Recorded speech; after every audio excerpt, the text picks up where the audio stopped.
Hello, my darlings. It's Tuesday, the 4th of March, and today, with us creeping ever so closer to World War III, I thought I would bring us another little treat in the form of Graham Masterton's Famine, written in 1981, and this copy I have here, is from 1994. Yeah, what beautiful artwork as well. I love I just love the artwork on this. Well, as many of you may or may not know, Graham Masterton is a British writer in the vein of James Herbert. He does gruesome, gory horror, and this one is a fabulous, gruesome, and gory horror. You don't get many that are based on food, the lack of food. What would happen to a country without any food? Well, this is a classic example of what would happen to the United States of America if it ran out of food. I'll read you the blurb on the back. When the grain crop failed in Kansas, it seemed like an isolated incident, and no one took much notice, except Ed Hardesty. Then the blight spread to California's fruit harvest, and from there, like wildfire throughout the nation. Famine, a tidal wave of terror. Famine. Suddenly, America woke up to the fact that her food supplies were almost wiped out, her grain reserves lethally polluted, and botulism was multiplying at a horrifying rate. What happens when the richest nation on God's earth is driven to the outer limits of starvation? Famine. It is an absolute roller coaster. We start off with a grain, he grows corn. His name's Ed Hardesty. He lives in Kansas with his wife Susan, and they have a little girl, and everything's rosy on the farm until one day blight is spotted. But this blight is it's unstoppable. Once it gets going, it is unstoppable. It feeds. It has a voracious appetite and it feeds. And within days, thousands upon thousands of acres of corn, it's just turned to mush. The virus sweeps through. Vara D, that's what the virus is called. Well, that's what the scientists have named it. They've called it Vara D, and they've known about this particular blight, but they never thought that it would ever happen in the United States of America. They could understand one thing going wrong, but this isn't just one thing, it's a catalogue of catastrophic events that basically take over the entire of the United States of America. And they just think at first, my goodness me, we're very unlucky. Very unlucky to have had so many things go wrong with our harvest this year. And then they start noticing other things that are equally, if not worse. And this, it can't be a coincidence. There has to be a connection somewhere. And somehow, someone, something has got America in its sights and is destroying its food at a rate of knots. It's absolutely terrifying because this could actually happen. It's written in a way that it would be fantastical if something like this did happen. But the way that the food industry is so unregulated within the United States, I would say within any country on this earth, it is so not guarded as well as it should be. And because of that, if there was a country that wanted to do actual harm to the citizens and destroy a country from within, you'd start with the food. And that's what this book's about. Destroying the crops in the fields, one thing, but destroying the food that's already been harvested is quite another. And it's America's horror and their inability to halt the oncoming catastrophe and the slaughter of many innocent people because of what's been allowed to happen to their food chain and the food industry as a whole. And it's not just what country has allowed this to happen to another country, but how many countries have allowed this to happen. And it's a political take on the rest of the world and how we treat America in its moment of crisis. Will we take Americans in as refugees in the United Kingdom, Canada, Australia, countries all across the globe? Would we take American citizens in? Especially as we have to feed our own people in our own countries. Can we afford to be able to take on extra mouths to feed? Because that's basically what it boils down to. How far will our food storages go in order to feed the extra people that are fleeing a nation that's on its knees because it has no food and it has no future? It's definitely a study on humanity laid bare, and it also deals with how the people in power are prepared to take care of their own citizens, or are they more interested in protecting themselves and forgetting about the citizens? Because America's a very big place to have no law and order and no food. It would, honestly, it makes preppers look very, thoughtful, foresighted, able to predict the problems that were coming, and of course have prepared accordingly. And all those people out there that do canning and self-preservation of their food, yeah, it makes you, they're definitely going to be targeted within the pages of this book. It's basically humanity laid bare, and some of the scenes that are talked about within the pages of this book are almost like an Hieronymus Bosch painting, if you will. The descriptive words, the actual acts of brutality throughout the pages of this book, you think it can't get any worse, and then lo and behold, you're on the next page and oh my, hell hath taken over the United States of America. And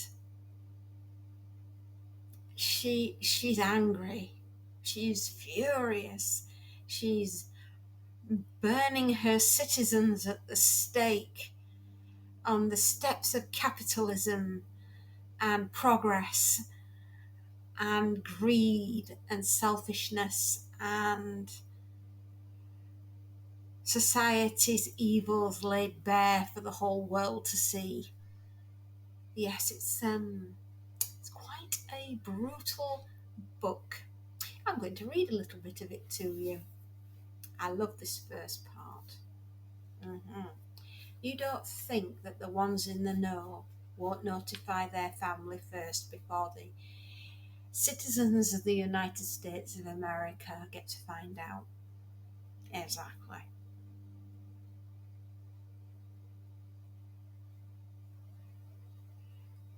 Ah, Karen, get me my mother on the phone, will you? Now, Mr. Kaiser? Now, Karen, that's if you don't mind. Karen dialed the Wellington Hotel and waited while the dialing tone warbled. Then she heard Peter's mother say, Mrs. Kaiser's sweet, who's calling? It's your son for you, Mrs. Kaiser. Hold on, please. She put the call through to Peter's desk, but again she clapped her hand over the mouthpiece and listened in.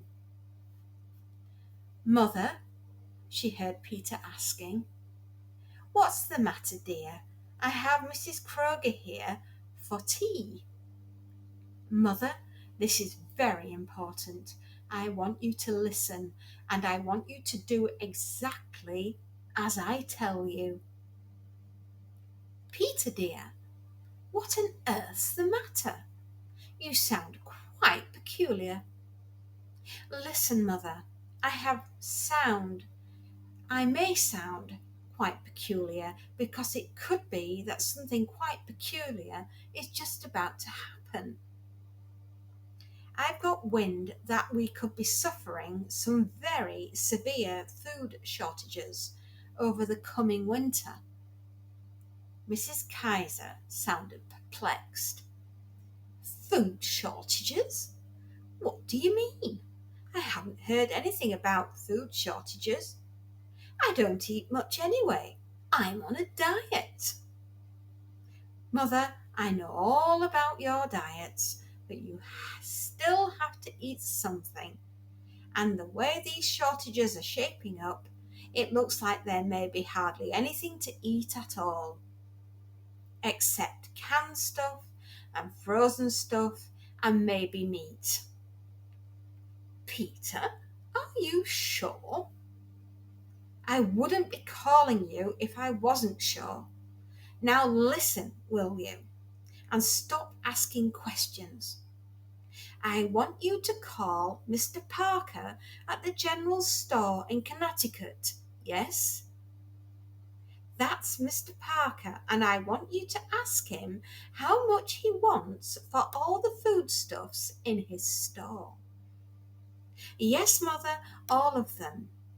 Canned foods, dried foods, flour, TV dinners, everything, the whole damn stock, except for the toys and the corn dollies and the cigarettes. Right, then I want him to drive the whole lot up to the house at Litchfield and get the key from Mrs. Lodge and store everything in the cellar. Tell him to buy a couple of new deep freezers if he needs to. Just make sure that the whole contents of that general store are tucked away in our house. That's all. There was a long silence. Then Peter's mother said, Are you feeling all right, dear? You're sure you're not running a temperature?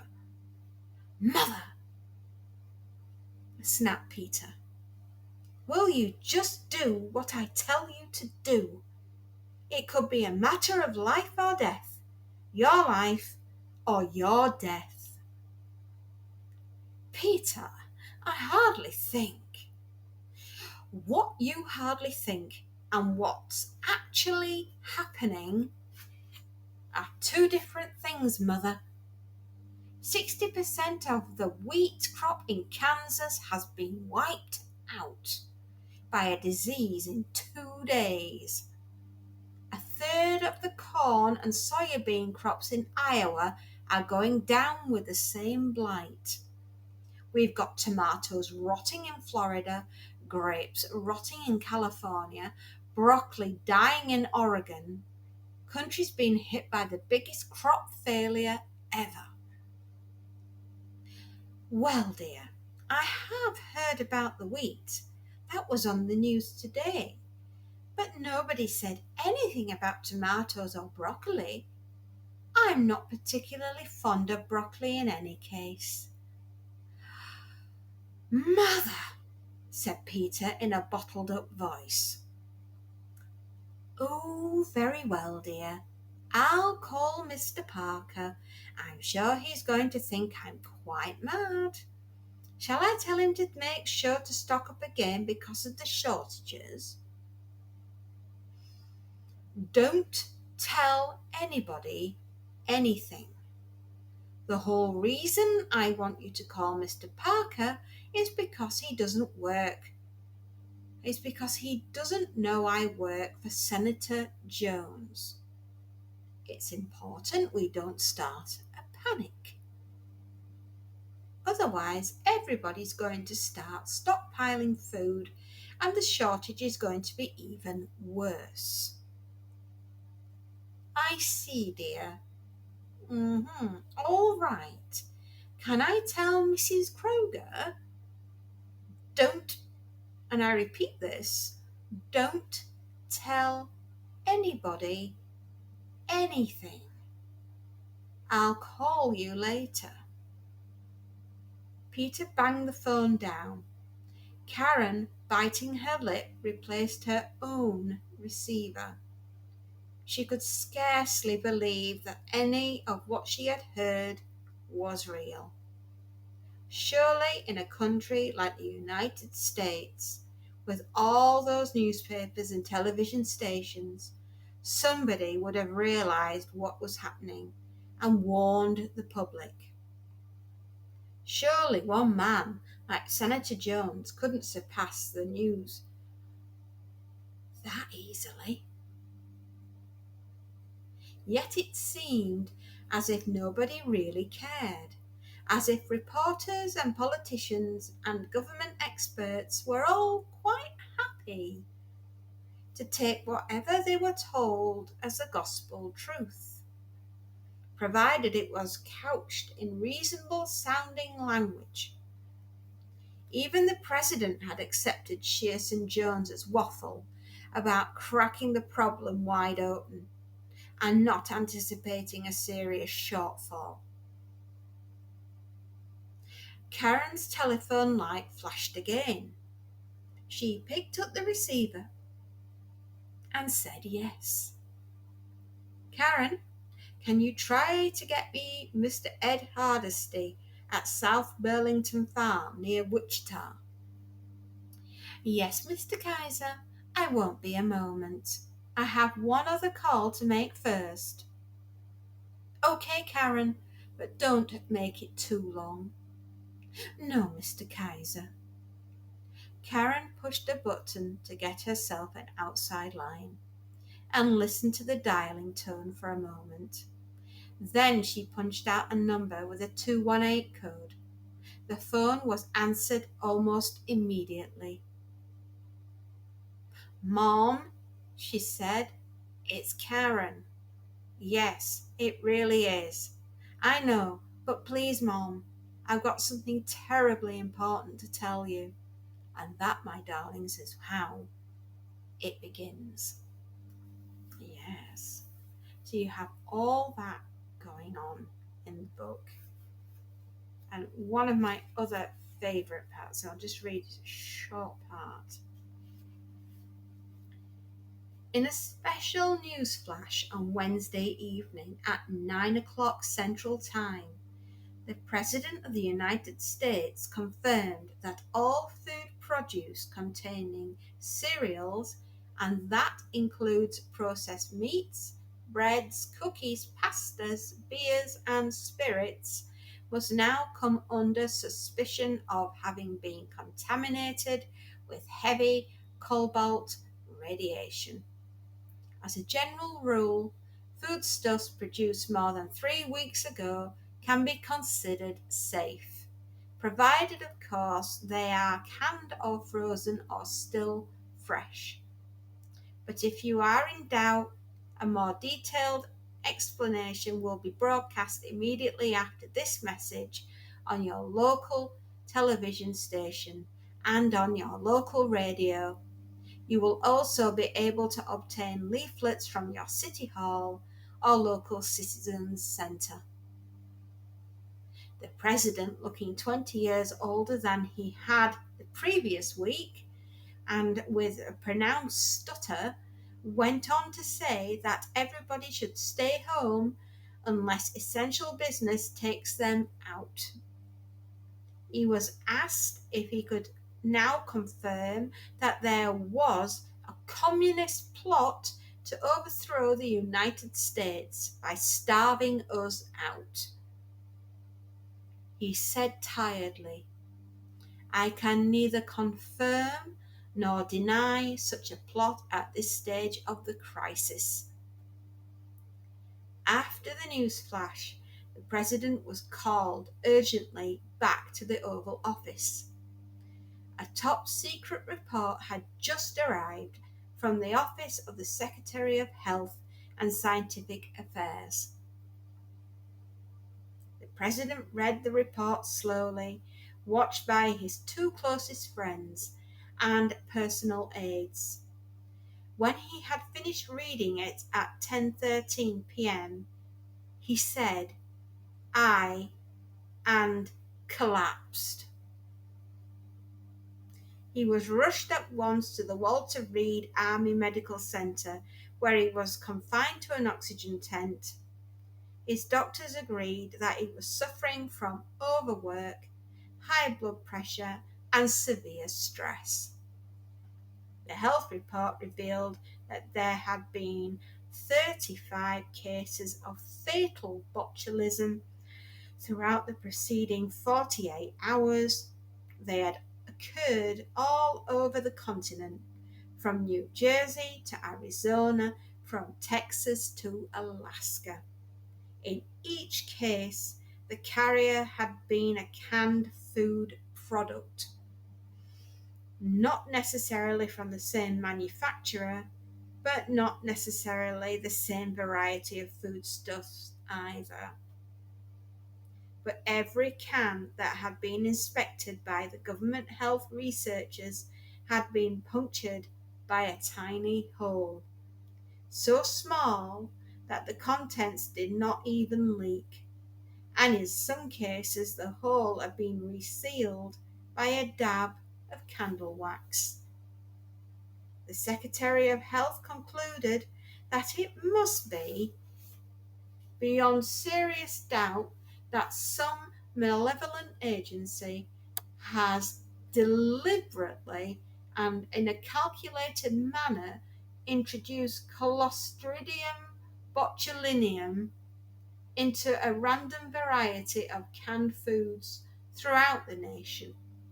Therefore, as grave as I realise the implications of such a recommendation must be, I have to put forward the urgent suggestion that the sale of all canned foods in the United States be immediately suspended pending more detailed investigation.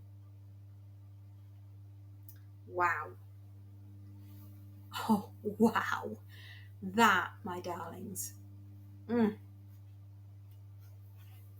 my last little part for you. That same night at the Hughes supermarket on Highland Avenue in Hollywood, Mike Bull was organising his defences. Mike Bull was a supermarket manager, and the medium-sized 24-hour store at the intersection between Franklin and Highland was his first important appointment. Before he had been promoted 3 months ago, he had been a fruit and vegetable manager of a branch further downtown. Now, at the age of 31, a stocky, terse, but good-humoured bachelor with a face as pudgy as Mickey Rooney, he was running his own ship, and he was determined that night that the rats weren't going to clamber aboard. He hadn't seen Ed Hardesty's television appearance, nor the frantic and frightened news programmes that followed, but within 20 minutes, a laconic customer with long greasy blonde hair and frayed denim shorts had advised him to blockade the store. "You should hear the TV man, Walter Cronkite. Reckons we're all going to be starving by Thanksgiving. And you know what that means, don't you? Folks are going to start stocking up on every damn thing they can get." Mike had looked around the store. It was his business to sell what was in it, and if people came in and cleared his shelves, then no matter what the reason, he should be pleased. But the prospect of a food panic made him uneasy. The tough and the young would clear the place out and leave the weak and the elderly without supplies. He beckoned to his under-manager Tony across to his office. Tony was Italian, young, and combed his hair a lot. Tony wanted to make it in the movies as far as he was concerned. Retail selling was a total pain in the ass. But he liked Mike, and he didn't like being yelled at, and so he came and stood in Mike's office with an expression that was almost cooperative. "Have you heard the news?" Mike asked him, rolling up his shirt sleeves. "News?" asked Tony. "Yeah, it seems like these crop blights that we've been hearing about, all those excuses why they couldn't deliver the grapes and the tomatoes and the celery and all of that stuff. Well, it seems like we're in for some kind of national famine." "That bad, huh?" asked Tony. "That's what I hear," said Mike. Tony scratched the back of his neck. It was quite obvious that he didn't understand the implications of what Mike had told him at all. "I'm going to close the store," said Mike. Tony frowned at his digital watch. "It isn't time yet." "I know, but it may be soon too late unless we close this place up." "Too late?" said Tony, baffled. "Sure. I mean, what would you do if you heard that there wasn't going to be enough food for you and your family during the coming months?" "I don't know," said Tony. "Stock up, I guess." "Exactly, and that's what people are going to start doing tonight, as soon as they realise how serious this situation's going to be. Take a look at it now. Have you ever seen so many people here on a Sunday evening? And look at those people there. Those shopping carts are filled to the top." Tony peered through the window of the office into the store. "I guess you're right," he said slowly. "Look at that woman there. She's got herself a train of 3 carts tied together." "That settles it," said Mike. "I'm going to close the place up." "What for?" Tony wanted to know. "If things go on this way, we could make ourselves 3 times the weekly turnover all in one night." "You don't understand," Mike told him. "We've got a responsibility to the whole community around here, not just the first 50 people with enough wit and enough money to clear the place out. And even if we do sell everything tonight, there's no guarantee that we can restock until next week, if at all." And there, my darlings, I will leave you. I do hope you give Famine a try. It's a brilliant book. It's bloodthirsty. It's blood-curdling. It's absolutely terrifying how one nation can tear itself apart for a pack of crackers. Well, hope you're all reading fabulous books. I really do. And if you like what I do, you can always give me a thumbs up. If you really like what I do, you can always give me a follow. You never know what I will cover next. I do hope you're all having a good time though reading. And take care, my darlings, and I'll be home and be back soon. Bye bye.